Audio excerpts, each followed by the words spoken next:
right, good evening, everyone, and welcome to the How Can I Support My Child series. If I am live, yes, I think I am live. Welcome to the How Can I Support My Child series. It is Thursday and it is 7 p.m. If you are here, why don't you say something in the comment section? If you are here, let me know that you have joined me on this series. We do this every Thursday at 7 p.m. where we come and answer a question the parents have asked about how they can support their children. And in the month of October, we have been looking at how can I support my child to start self-directing? How do we support our children to start directing themselves, especially our preteens? We know how important it is that our preteens get on track to directing themselves before they become teenagers. As teenagers, we said that there is a natural instinct to be independent. There's a natural instinct as human beings to be independent, and that independence increases as they grow older or as we grow older. So, what you want to do for your child is to ensure that your preteen gets the hang of directing themselves because before they become teenagers, when full autonomy to a huge extent has set in. When we do this, we help our children navigate and we help them start making decisions that are empowering and not decisions that are disempowering. Welcome to the show. My name is Maribeth Chima and I am the founder of the Parenting Through Mentorship Academy and PTM Resources. Of course, I am the proud matron of the Mastermind Circle, a peer mentorship and accountability group that we run for young children and preteen kids between ages 6 and 13. By the time they turn 14, we are ready to ship them off or graduate them to bigger spaces and bigger programs because at this point we are confident that we have built a solid foundation. Today's episode, we're going to be jumping right into agreeing on clear boundaries with our preteens. All right, the October series is how can we help our children? How can we help our children start directing themselves? Right, self-direction. And in the first episode, we talked about cultivating independence. Okay, how to teach our children to lead themselves. Today is the second episode, and in this episode, we're going to be looking at agreeing on clear boundaries with our preteens, all right, so that they can understand and begin to, build boundaries around themselves, all right? So that's what we're talking about in this episode. And I want to start by saying that boundaries are not about keeping our children trapped, in a box. That's not what boundaries are about. Neither is boundaries teaching our children to keep people off or to ward themselves away from other people. Boundaries is teaching our children how to protect what is inside of them and, of course, teaching them to be responsible for their own life. This is what it means to teach children to set boundaries for themselves. And this is what we're going to be looking at today. Just give me a second, please. All right, so this is what we're going to be looking at today. All right, we will start by looking at why it is important in the first place to have children know or understand boundaries and set boundaries for themselves. All right, that's the first thing we're going to be looking at today. Just give me a second to do some housekeeping. If you are here and you have a friend who needs to be here, I think it's a great time to invite them. Sorry, 1 second, please. All right, if you're here and you have friends who should be here, this is a great time to invite them. Sorry about that. So this is a great time to invite your friends. If you have friends who are parents of young people, of preteens, and of course, school-age children. All right, if you know or have anyone like that, then it is a good time to invite them. If you are watching on Facebook, why don't you just go ahead and tag them on this post? And if you are on YouTube, then it is a good time to share a link with someone who needs to be here because you will be doing them a good service by inviting them to be a part of this. And if you are joining us on YouTube and you haven't subscribed to our YouTube channel yet, it's also a great time to hit or click on that subscription button so that you can subscribe to be a part of all that we do in that on our YouTube channel, lots and lots of resources that you can connect with. So let's go straight into the crux of the matter. Let's look at why it is important for us to teach or to help our children understand boundaries so that they begin to create boundaries even in their own lives. Number one is self-control. When we teach our children self-control, we teach them to be self-disciplined. All right, we help them begin to learn the place of self-discipline. All right, and by understanding, they start understanding the limits that they can set around themselves. We teach them to set limits. We set limits around ourselves and model this to our children, and we teach our children how to set limits around their life. When they do this, they become more equipped to make responsible choices and, of course, to regulate their behavior as they grow older. So it's important that our children understand boundaries. All right, when they do, then they learn self-control, and that self-control will help our children learn how to make decision or informed choices. And as they grow older, those choices will help our children regulate their behavior. Very, very key. Number two is emotional health. When our children learn boundaries, when they learn to start putting boundaries around their lives, how they act, how they behave with their emotions, right? It protects them or helps them to protect their emotional well-being. It helps them to manage their relationships, and it teaches them how to avoid relationships that are toxic. Yes, it teaches them how to avoid toxic relationships, and it helps our children protect themselves from external pressure. All right. So boundaries will help your child know how to manage their relationship. It will teach your children how to recognize and walk away from toxic relationships. And of course, it will help them to protect themselves from external pressures. Very, very key. We are talking about why it is important to teach our children boundaries as preteens.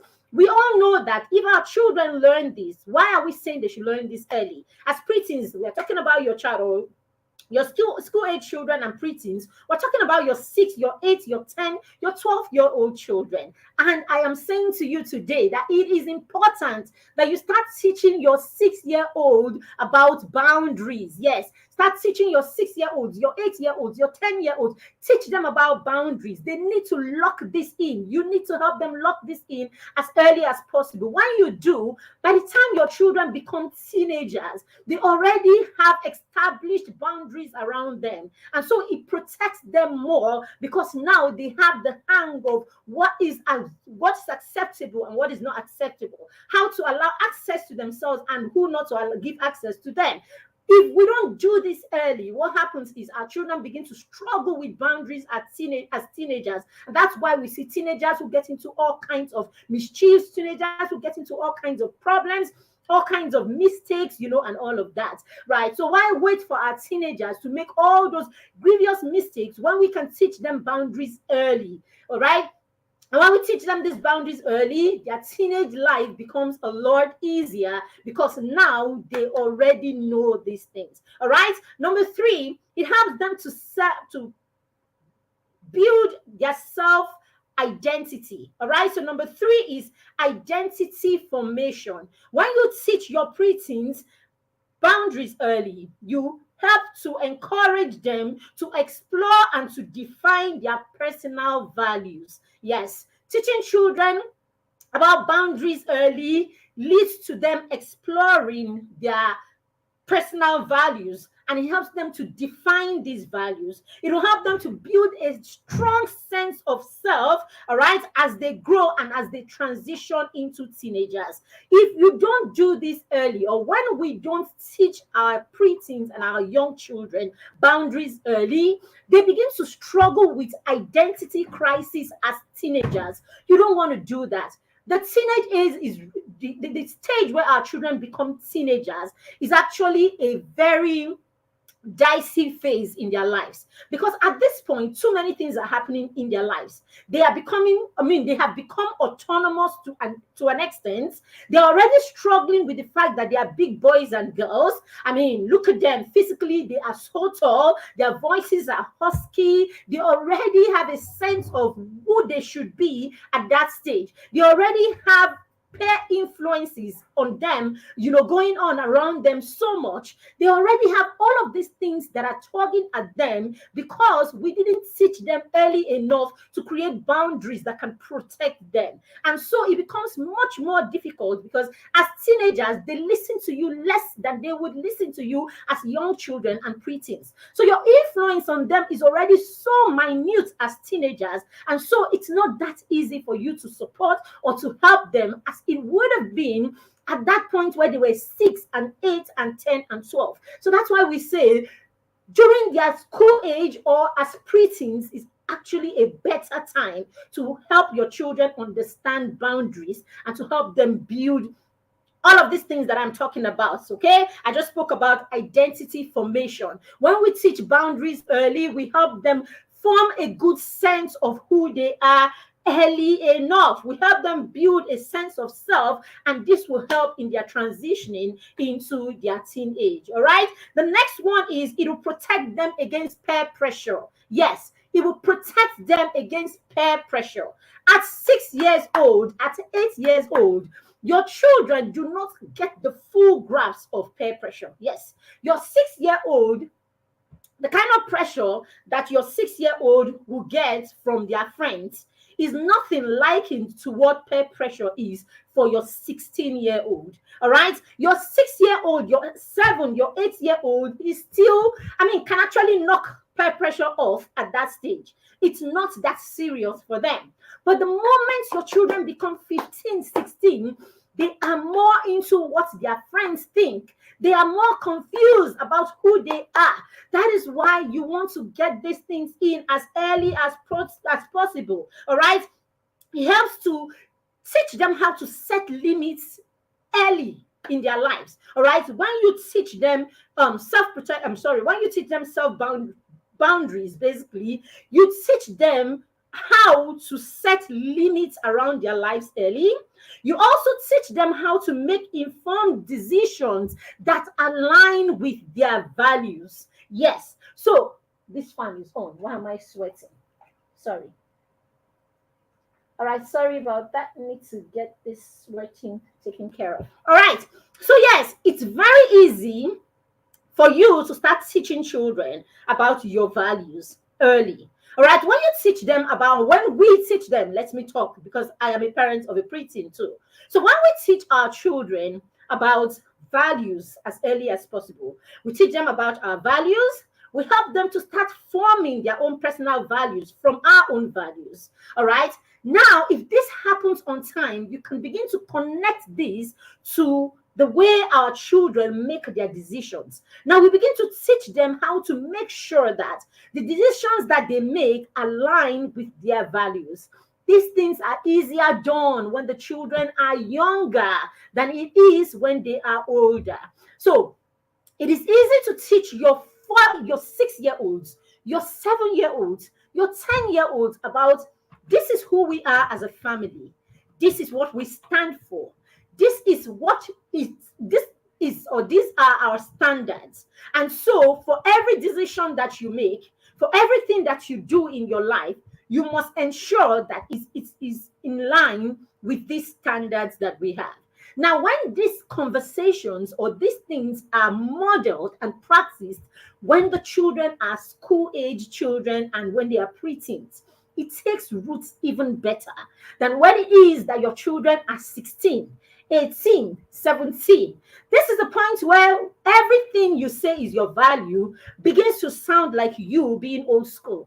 It is when our children are 15, 14, 16, 18 that we insist or we begin to talk about what our values are, and those values seem like it's because you are old school, it's because you're a parent who does not align with modern things, so it's more difficult for them to agree. It's more difficult for them to align with those values when we start teaching this late.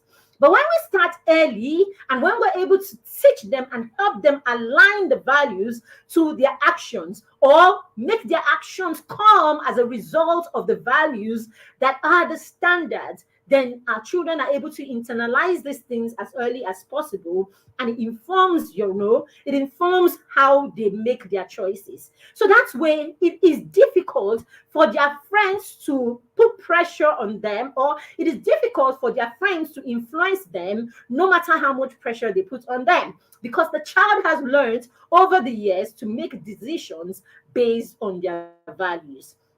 Now, if you listen very well, right? If you listen very well to children who are taught values and encouraged and taught how to use those values to make their decisions. If you have listened to a child, I can say this now because I am a teacher, right? So I can tell you from my classroom experience. When you meet children who come from homes where values have been, not just talked about, as if you're supposed to know, values are practiced, and the children are, how do I put it now? When you talk about your values and your children understand what those values are, and the values are part of your everyday conversation in your home, so much so that the children or the child internalizes it. You will hear those kind of children in school when their friends say to do a particular thing. You will hear kids like that say, "We don't do that in my home. We're not like that in my home. We don't accept this." So they are not afraid to say these things as 6-year-olds, as 8-year-olds, as 10-year-olds. Your 8-year-old will actually say to their friend, "Oh no, we don't do that. We don't do it like that in my home." Right? My daughter will easily say to you, "We don't do that here." Right? Than it is for a niece or a nephew that comes to stay with us to say that to you. Now, my teenager will say that to you because this is what he's learned right from when he was 6 and 7 and 8. So it's easy for him to stand by what it is that he believes. It doesn't matter how many people in his class or how many people amongst his friends think differently. He can stand for it because this is what he's practiced over the years. But I've had people come to stay with us, that other people have come to stay in my home, that other people come in, or some other person comes in, and the person is, you know, doing something that is not acceptable, and they're there and they're not able to say anything to them. They are not able to say anything to them. And then later you're asking, I mean, you were here, you watched this happen. Why is that? And they just stay there. If you check closely, you realize they couldn't say it because, first of all, it feels like, oh, it's old school that you people don't do this. It feels like you are the one with a problem, all right? It feels like you are the one that is with a problem because you are the one that is different from other people. You're the one that is different from what it is that they know, all right? If you come into my living room and you turn in the TV and there's a certain kind of show that is showing, my children will say to you, straight up, "Oh, we don't watch this kind of show," or "We don't watch this," right? "We don't watch this when we are awake," or "Grown-ups don't watch this when we are here," and all of that. But if you come in and you turn on the TV and you're watching something like that, and I have my niece there, she'll probably just sit down there and say nothing to you, because somewhere at the back of her mind, or at the back of their mind, is more like, yeah, this is what is done everywhere. So let me not come and sound as if me too, I am not woke. I don't know what's going on. Do you get? So that's it. So, but when you begin to teach this to your children early, it becomes the norm. It becomes normal. So your children are more likely to align with values and insist on those values, even with external pressures, more. Even with external pressure, they're able to align with their values and insist on their values, especially when this is taught as early as possible. I've dwelt on this for too long. I hope I make sense, or you understand, the scenario and all of that. All right, so it protects them and all of that. And then the last one is, it sets the foundation for leadership. Yes, when we teach our children boundaries early, children learn accountability and independence. Yes, they learn accountability, independence, and of course, they learn how to develop themselves. All right. These are a few reasons why it is important that we begin to teach our children boundaries. We begin to help them learn the importance of boundaries as early as possible. I said they learn accountability and independence, critical for developing them into, critical as they develop into teenagers. It's very, very key. All right, so now what is your role as a parent? All right, let's look at what our roles are as parents in this whole business of helping our children learn boundaries as early as possible. What is your role, dear father? What is your role, dear mother? What is your role, dear educator? What is your role as a caregiver? Number one, I mean, it's very easy to look at it. I mean, what does the scripture says? Scripture says in Proverbs 22:6 that we should train up our children in the way that they should go, right? We should train them in the way they should go and they will not depart from it. What does that mean? I mean, what does that tell us? It simply says that there is actually a way that they should go. There is actually boundaries, all right? If there's a way to go, it means that there should be boundaries around that way, meaning there is a way they should not go. All right. So you being able to distinguish between the way that they should go and the way they should not go is you establishing boundaries. So it's important that children understand limits and they understand consequences. And it's your role as a parent to help our children. It's our role as parents to help our children understand boundaries and consequences. All right. Very, very key. All right. Another scripture in First Corinthians says that do not be misled. Bad company corrupts good character. So as a parent, you know this. You know that bad company will corrupt character, isn't it? So it is our role as parents to ensure that our children are placed in the right environment. All right. It's important that we ensure that our children are placed or our children are kept in the right environment. You are responsible for the environment where your child is nurtured, whether that environment is in your home or in a school or wherever. First of all, the choice of school must have been made by you as their parent. The choice of what content exists in your home is made by you as a parent. And the content in your environment includes media, includes the TV and every gadget that you have placed in that place. How safe is it to your child? How safe is it for your child? All right. The environment where you keep your child in school or wherever it is that you take your child to, how good, I mean, how safe is that environment for your child. All right. Bad company corrupts. So as parents, it's our responsibility to ensure that our children are in the right company and our children are in the right environment. All right. Because environment can water down all of that values that you have. All right. The environment that your child finds themselves in can actually make a mess of their values, because when you put them in the wrong environment, then you have set them up for the kind of pressure that will for too many pressures, basically. All right. So, and our job is not to set our children up for failure. All right. I've heard Oprah Winfrey say so many times, right? She said in so many places how she conserves, she puts boundaries around that protects her time and her energy.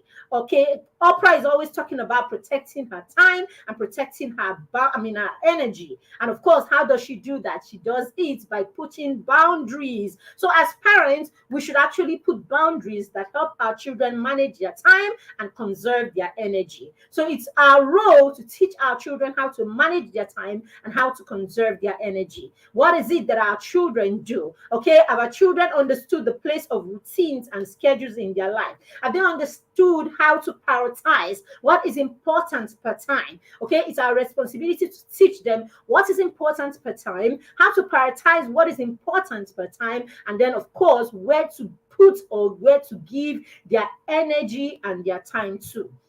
Very, very key. In my book, Destined for Greatness, I talked about Nelson Mandela and how Mandela was raised after his father passed on, how he was raised by a chief, right? He was raised by a chief of another village who was very big, on fairness, right? He was very big on fairness and equity. And so that was where I said Maradona, sorry, that was actually where, Mandela picked, his love for, justice, his love for peace. And so basically he was led to set a boundary around fairness, and equity, and all of that. So no wonder when the time came, right? He started growing with this. This was taught to him as early as possible. And so when he grew up and he became matured, he could uphold something that had been taught to him. And of course, we all know what Mandela was about. Mandela stood for justice. Mandela stood for equality, and all of that. And that's what the world knows him for today. So it's our job to help our children build boundaries, help them put up boundaries, around the things that they stand for. Let them know what it is that they stand for, and let it be known wherever they find themselves that this is what they stand for. Okay, and let them grow with this. By the time they become teenagers, people around them will know. Let there be something that someone or people around can attribute to your child. We need to start modeling this ourselves. Let it be known. Let our children be in quarters, let them be in places, and they say, oh no, this will never go well with my father, this will never go well with my mother, because this is what they stand for. What do you stand for as a parent? All right, these are boundaries that we are setting so that everybody knows that this is who I am and this is what I stand for. Our children should see us model these so that they can also begin to stand for something. All right, when we do this is our role basically as a parent, if we want to, or as parents, if we want to teach our children boundaries. I mean, Jesus sets boundaries, right? Spiritual boundaries for his disciples when he taught them about taking time, right? He taught them about retreating and taking time to pray and staying away from distraction during their mission. All right, we need to teach our children to set this kind of boundaries, whether it's spiritual boundaries or in any area of their lives. We need to teach our children how to look for time to stay apart and self-reflect. Help them to, create that time where they stop and they reflect on their faith or on other areas of their lives. When we teach them this, we are teaching them boundaries when it comes to their spirituality. We're teaching them boundaries when it comes to their self-awareness. We're teaching them boundaries when it comes to self-development. When you teach children reflection or the habits of reflection, you are teaching them boundaries in all of these areas. And as they start doing this as young children, they grow with it. And as teenagers, they're able to stop and reflect. We have adults today who do not know how to forcefully stop themselves and put themselves in a reflection mode. There are people who go on and on and on. It's a roller coaster, basically. There is never a time to stop and retreat. You will see adults who have never stopped to do a retreat in their lives. Yes, it is very, very possible. We do this. All right. So, but if we're going to teach our children differently, then we have to start. As parents, we have to take that role or take that front stage where we show them these things, we teach them these things, and we ensure that our children begin to practice these things in their lives. All right. So these are some of the things, that we need to do as parents. These are the roles that we can start taking today to help our children shape our children to be people who know how to set boundaries around their lives. So let's go now and look at certain areas that we can help our children that are critical, right, to our children's growth and development today. All right, let's look at certain areas that it's important that we teach our children to start creating and setting boundaries around their lives. All right, so number one area that, it's important today that we teach our children to set boundaries around is friendship and relationships. Yes, friendship and relationships. It's important that you teach your preteens, your young children, right? It's important that we start teaching them the importance of friendship and how to create boundaries around friendship. Now, we were all created to build relationships. We're all created to live in communities. So friendship is a thing. So I hope you are not one of those parents who tell your children you don't need friends, because if you do that, you are not teaching them the right thing. We all need people in our lives. We all need, to build relationships, and those relationships we build will come off. There'll be all kinds of relationships. We're building relationships, our parent-child relationships, yes. You're building relationships, siblings relationships. Right there is a relationship that you're building. Your children will work with people. They go to school, they go to other places, they're going to meet other people. So of course they're going to build relationships with people. They're going to build friendships, and all of that. So it's important that because we know that this will happen in their lives. They are going to have relationships. That's what the whole essence of life is about, building relationships, because we are not created to live in isolation. So if we're not created to live in isolation and we would have to build relationships, then we might as well begin to teach our children how to manage those relationships and how to create boundaries around their relationships. So as young children and preteens, you want to teach your child to set a limit on how much influence their friends can have on the decisions that they make. Let me take that again. We want to teach our children to create boundaries or limits on how much influence their friends can have on the decisions that they make. Many times, this becomes a problem, all right, because our children start, they build friend. I mean, they build relationships and they have friends, and the friends begin to influence them, isn't it? So the friends begin to influence them, and I don't know if you've been in a school setting, you will see how easily this can happen. You know how it is said that as our children grow, right, and they get into adolescence, right, from their early adolescence, we realize that their circle of influence begins to change, right?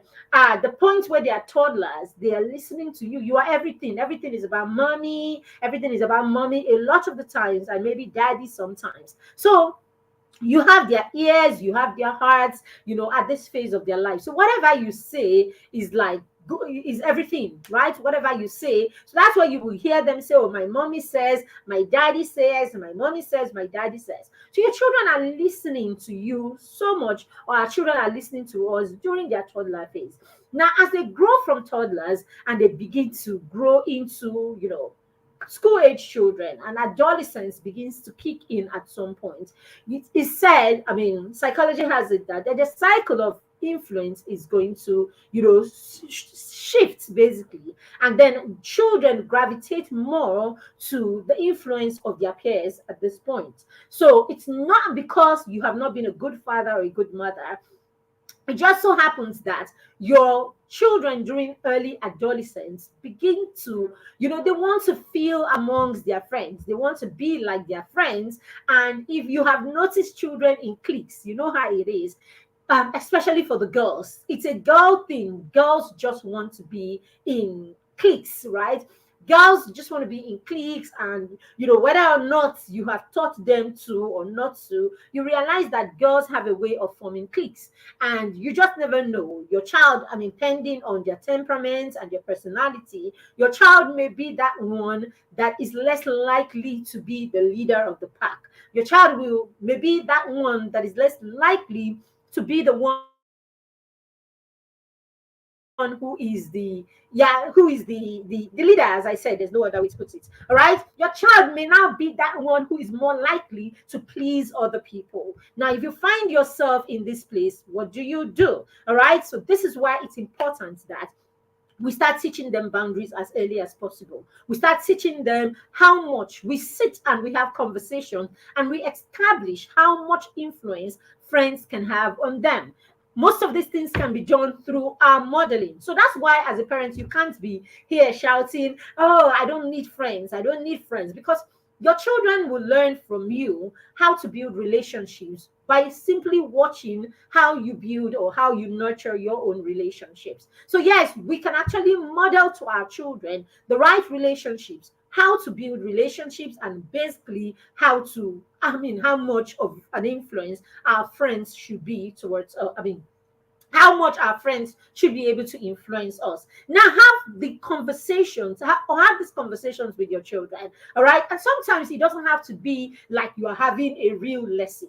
It can just simply be you talking about something, right? Between something that happened between you and your friends, or it could just simply be you at home and or on the phone with your friend, and you just model basically how to disagree with your friend politely. All right, how to disagree politely with your friend, and then you make the time to explain to your child what that was about. We can do that. We model it. And another strong way to do this is in our relationship with our spouse. In our relationship with our spouse, We should get into that place where our children see us, mend fences, or our children see us talk to each other respectfully. The more our children see us disagree and agree with each other respectfully, the more we are modeling to them how to build their own relationships with their friends. Okay, but you want to have that conversation definitely with your children, your boy children, your girl children. You want to have that conversation where you put a cap on at what point to stop and then come back home to mommy, and not, leave your friends to influence the decisions that you make. All right, we can start with small, right from when they're small. Okay, we can start with saying things like, okay, anytime you're not sure about what to do, okay, would you make sure that you speak to mommy first before you speak to anybody else? When you do that, you're already telling your friends that, or sorry, you're already teaching your daughter or your son that decisions should be made at home and not outside. All right. So some of those little boundaries that we set, all right, we can have conversations with them about what kind of issues can be discussed outside and what kind of issues can be discussed in the family. All right. Get creative about these things. Get creative about these things, with your children. As we said, when we do this early, it makes a lot of sense, and our children internalize these things as early as possible. When you start saying to your 6 or 7 year olds, we don't talk about so and so things with outsiders, we talk about it at home first. When you start telling them about conversations, there are some conversations that are linear, me and you, only mommy and daddy, right? And you start talking about that. You teach them different kinds of conversation.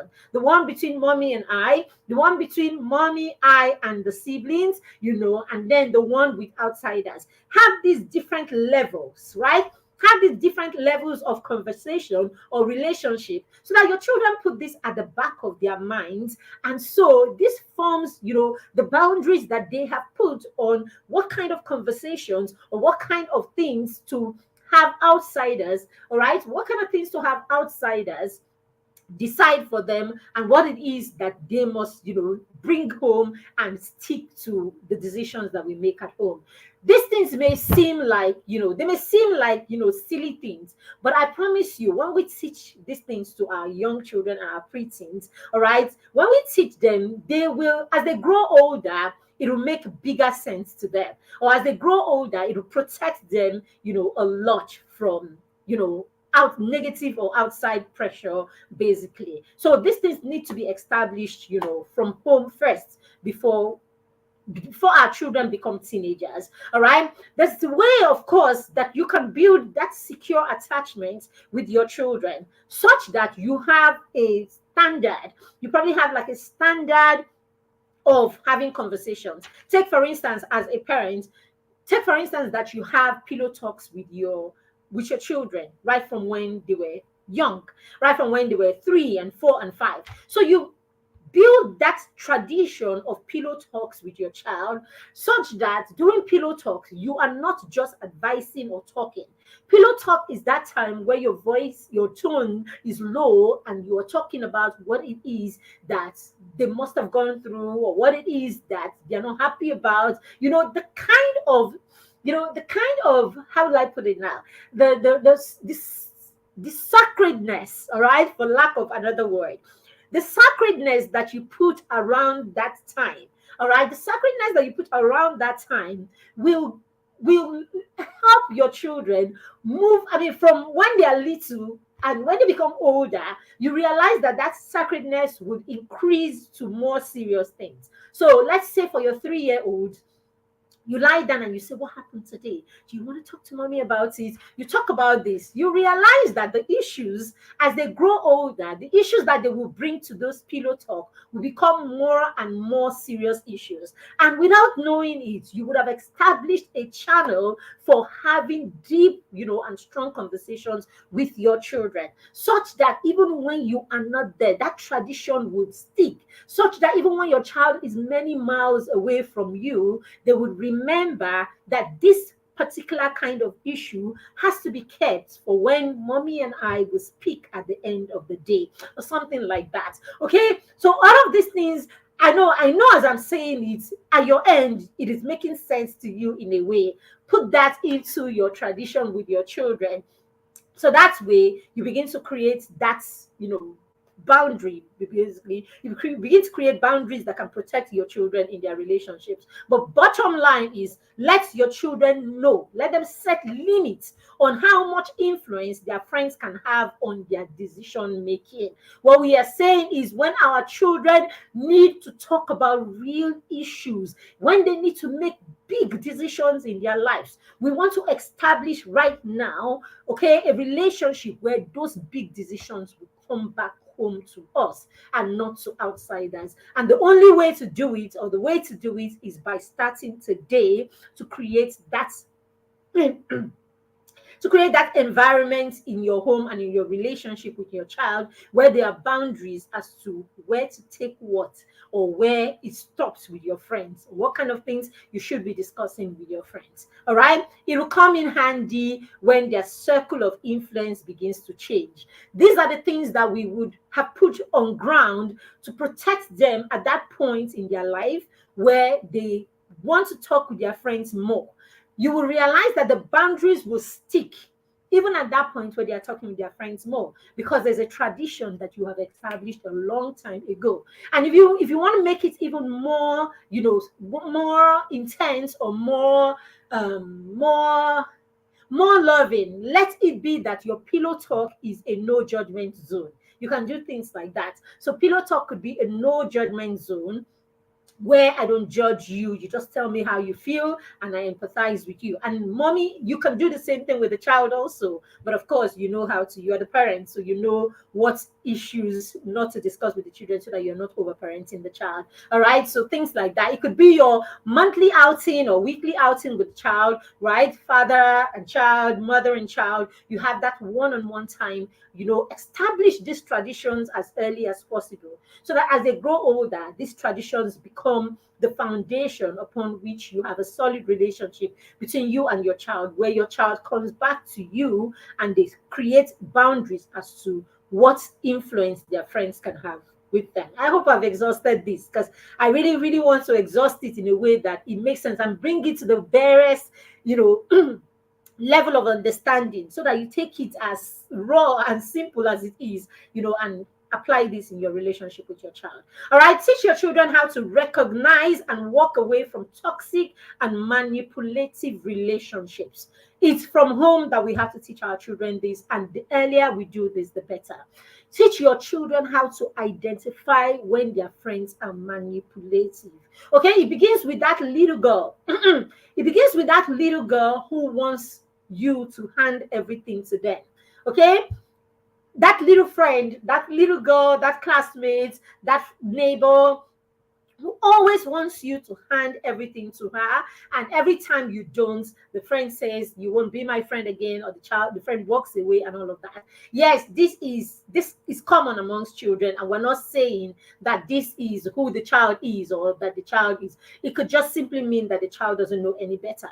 But then again, you want to use this scenario to help your children understand, how to walk away from manipulative situations or manipulative people. If you don't pay attention and you allow your child always give in to people who manipulate them that way, then you will not take that teachable moment to teach them about toxic people and manipulative situations or people. All right, so teach them every time that you don't have to cower and you don't have to cave in every time someone says to you, if you don't do this for me, then you are not going to be my friend. If you don't do that, teach your children that relationships are not supposed to be hanging on how do I put it now?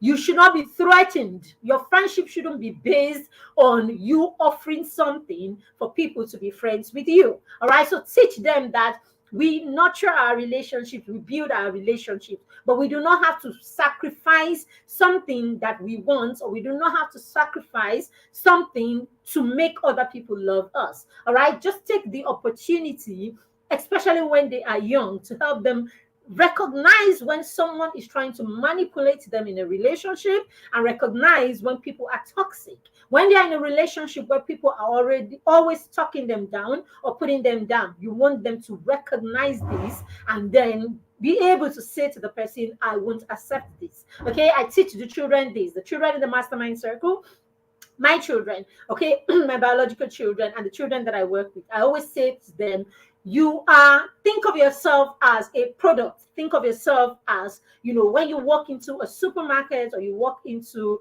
a high brand store, basically. When you get in there, as you walk along the aisle, you will see each product with a price tag on it. Now, the price tag on those products, it is simple. I mean, it is what it is. When you see those price tags, you don't see people take the price tags on those products and walk to the counter to go and say, oh, this thing, I can see that this thing is $10. Can I get it for $3? You don't see that. All right. When you walk into stores like that, when you walk into a supermarket, you will see the price tag that is on it. It's two things that will happen. You either buy it because you can afford it, or you leave it because you cannot afford it. You don't go saying, bring it down, I want it, can I get two for less? No, you go with what it is on it. So I say to the children, you will put a tag on yourself. You have to learn to put a tag on yourself. It is a tag that you put on yourself that people will prize you with. It is a tag that you put on yourself that people will treat you as. So basically, it is important that you put a tag as per how it is that you want people to treat you. When you make people know and understand that I cannot be treated less, then they learn to treat you the right way, or they simply walk away from you. All right. So when we teach our children this, and I said these things can be taught in really very simple ways. I just talked about it in a really simple way. All right. So teach. My children can never forget this. All right. And they use it everywhere they go. This is my standard. These are my values. This is what I stand for. Now, if this is too much for you, or this is not acceptable for you, then it's okay. You can walk. Right? If you can't buy Kellogg's, you can go and buy Nasco. Do you understand? So basically, these are the things. So teach the children to put a tag on themselves so that those who can align, they will align. And those who can't will simply walk away, because now we do not belong to the same tribe. And when I say tribe, I don't mean Yoruba, Igbo. When I say tribe, I mean we do not belong to the same mindsets, the same ideologies, and of course, the same convictions. Very, very key. Number two, I'm going to be looking at social media. All right, you want to create boundaries around social media. You want to create boundaries around media, basically all kinds of media, basically. Create boundaries about this so that your children learn how to set clear boundaries in this area. You should together set boundaries on screen time, online interactions, importance of protecting their personal information and avoiding harmful content. Okay, it is important that you set these boundaries as early as possible. When your children are young children and preteens, when I say preteens, I'm talking of your child that is even less than 13, right? At this stage, you should be having these conversations. You should be coming up with these policies in your home, and you should establish them and be consistent with them. When you do this at this stage, when the children are young, you are helping, you are protecting, you are teaching them boundaries. And these boundaries will save them when they become teenagers. They would have lived these boundaries, they would have established these boundaries, they would have practiced these boundaries so long that by the time they become teenagers, it has become a part of them. So they know how to walk, what kind of information should be out there. For instance, our children and the children in the mastermind know that our goal is to have a positive digital footprint. So it's simple. If you are ever going to show anywhere, if you're ever going to be, your name is ever going to come up anywhere online, it'll be simply because you are impacting the world. So the only time that your name, your face, or anything about you comes on social media, it must be tied to you creating impact, you teaching, and you making the world a better place. That's the only time. So our digital footprint is solid. All right, our digital footprint is solid. So I say to the children, go and Google yourself. All right, when we're working, when we, the month that is our theme is social intelligence. Basically, we do things like that. We get the children to go Google. So go Google your name. At every point, Google your name and look at what comes up when you Google your name. That is your social footprint. Okay, that is your footprint. That is your digital footprint, basically. All right, because the internet, or the internet doesn't ever forget. Okay, so basically, if you're going to be online for any reason, all right, then it should be that your footprint is positive. Very, very key. All right, so we must teach our children how to preserve themselves. We must teach them how to guide their information, and of course we must teach them how to avoid hateful or harmful content on all media platforms, basically. All right, help them to define how and when to use social media platforms. Help them define how and when. All right. For children in the mastermind circle, basically, we work with their parents, and it is important that there is the age, there is the time where it is agreed that your children should come online or do anything on the World Wide Web. There is a time where your children are allowed to get on that space. For instance, my children have no business on social media on their own or on any of this platform before they are 18. So they don't use those medias and all of that unprotected. So whatever it is that they do, it is because it is 100% under our supervision. So it is important that these things are established. So establish it in your home, establish this with your children so that it is known what is acceptable and what is not acceptable. The third part that is critical that you set boundaries is in faith and beliefs. All right, in your faith and belief, you want to start setting boundaries and speaking to your children about this right now. Help them to create time for spiritual growth and for reflection. All right, it's now, right from when they are young children and preteens. That's when you would start teaching them how to you start emphasizing on spiritual growth and reflection. Prioritize personal relationship with God. All right, you must personalize personal relationship with God. You must understand that you are the biggest and the greatest model, all right, for what a faith journey should be for your child. So you cannot be a parent who is always shouting, "Go and pray, go and study the Bible, go and go and pray if you're a Muslim, go and this, go and that," when your children cannot see you living it out. No, that's the biggest influence, the biggest spiritual influence that your child can have is actually you. All right, so how your relationship with God is, what it is that they can see, if they can see God's hand in your life, okay, how your children see you and how your children see God work in your life is the biggest is the biggest conviction that they need, right, where faith is concerned. All right, how you act as a person, what your convictions are, what your beliefs are, what your ideologies are. These are the biggest convictions that there is where faith matter is concerned. If you are that parent that on Sunday you are right in front of church, you are the one that is the biggest church goer, and in your life your children can see with the people in your home, the people who work for you, you are one of the nastiest boss that there is, right? When you are angry, the whole world stands still. When you stand still, when you are angry, you are that person, you are all over the place. And then when it comes to devotional, when it's time for devotional or when it's time to pray, you turn into a different person. You're confusing your child. You will confuse, we confuse our children where they cannot see the life of, our Christian or our Muslim or whatever life that you are living. When they can't see it in your everyday life, you preach one thing, you live another thing. You're confusing them. So as I said, you are the biggest conviction when it comes to faith and belief for your child. Teach your children to question, right? Teach them to question beliefs and question, things without being influenced from the external. All right. So let them be so in tune with faith and God that they begin to ask questions, right? Based on what they are learning and what it is that is being revealed to them. Let them connect spiritually and begin to ask questions, right? But not questions that because other people are asking from the outside. Let them have a connection with God that they can sit and they can ask questions, directly to God and their maker, basically.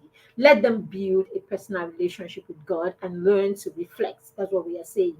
Very, very key. But above all, let them see you. Let them see and know your God through you, their parents. The final thing that we're going to be talking about today is family.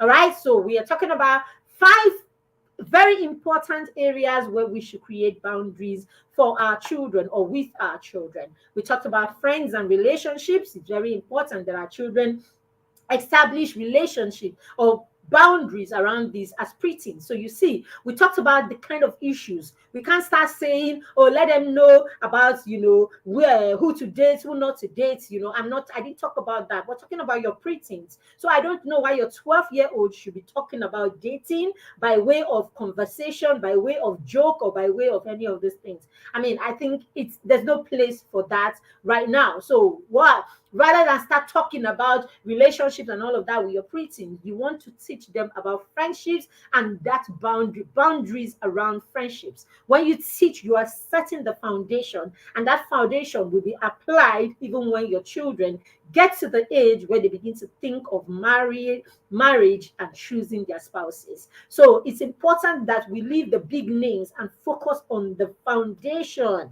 It is that foundation that will be used in every area as the children grow older.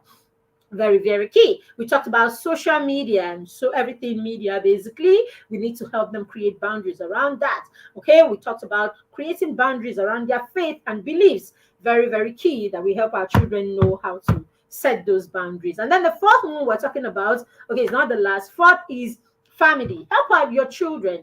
It's important that we help our children prioritize family.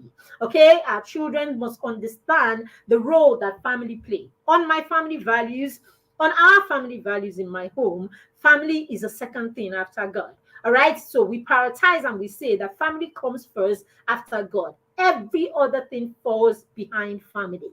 Family comes first over everything. And because family comes first over everything, means that if you ever have to be in a situation where you have to make a decision between family and something else, family will take the priority every time. So teach your children to prioritize family traditions, teach them to prioritize time with family, prioritize family tradition, prioritize, family events, and things like that. Let them know that after God is family. Is very, very key. Whatever it is that is your family dynamics, please let that come into your conversation. Teach your children about legacy. Let them understand what kind of family are you building. All right. What is the purpose, or what is the purpose? What is the vision of your family? What mission do you have as a family? If you have not started having these conversations with your children, start having it. You guys should talk about what is it that God, as a family, what has God called us to? What mission do we have on this earth as a family? What's your mission? Is it to be people that educates people? Are you, a family of impact makers? Are you a family of, movie stars? What are you as a family? Very important that you have these conversations so that you know the kind of family and what it is that God has called you to. Sometimes we hear of a family and we've heard of families where all of them in the family are doctors. All right. And somebody will be like, oh, the father probably forced them or the parents forced them. Sometimes you just realize that they probably never even did. It's just a set of values or convictions, right, that they've had, and somehow the children each of them picked it, and they understood that this is part of their family mission. I'm not saying you should go and tell your children that all of you should be doctors or lawyers or anything like that. I'm just saying sometimes it's not every time we see things that we just put everything in, we just put it at one size. Oh, parents first. Sometimes it's not like that. The parents will even be the ones to encourage their children. You don't have to, but you just realize that because of whatever, values or convictions or mission that they had as a family, just got everyone aligning, in certain areas. All right. But then you want to be intentional about your family mission. What is it that you've been called to as a family? It could be in any area of life, any field of life, basically. But then again, you've been called to be this kind of people. Very key. And then the last one, okay, prioritize that. And of course, prioritize honor for family. All right. You need to prioritize honor and service. Honor to family, service to family, and all of that, so that your children know where family stands at all times, right? Where family stands, respect, honor, all of that.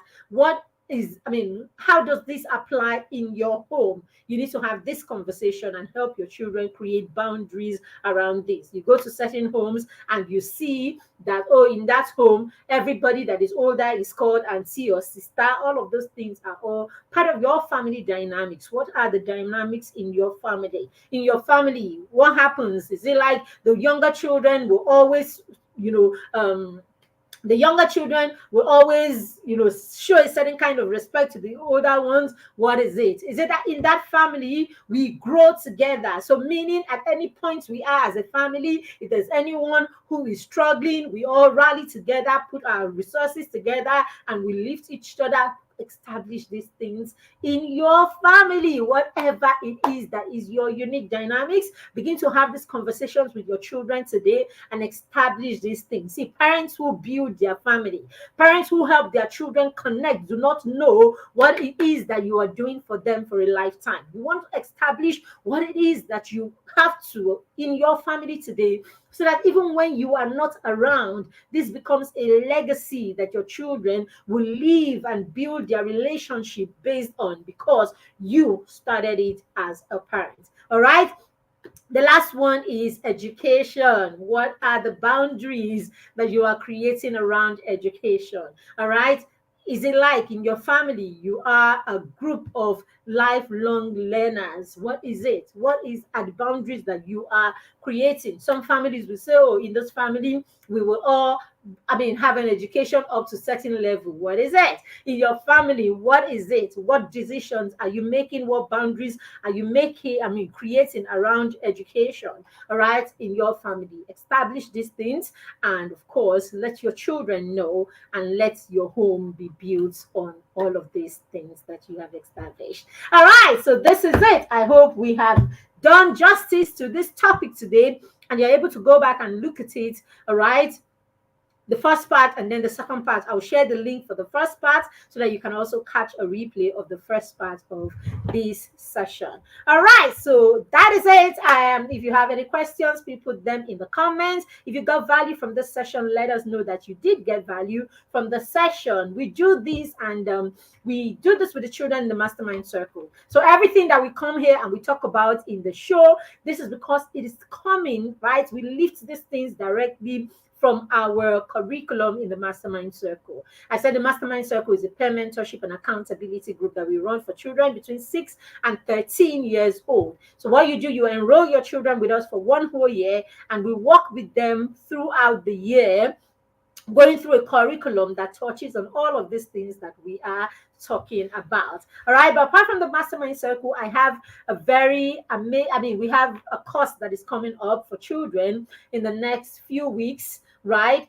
So in the mastermind circle and in what I do, I like to put children in that space where children begin to take the front stage in their own lives. Yes, we want children to take the front stage in their own life. We want to give them accountability. We want to give them support. And we know sometimes that we don't get our children into that space where our children begin to push themselves and begin to launch the things that is deep within their hearts. So we've put together a course to help your children launch and tap into their interests, their talents, their skills. We want to put them in a space where they're able to stop and look at the skills that they have, the interest, and then do something with it in the next 1 month.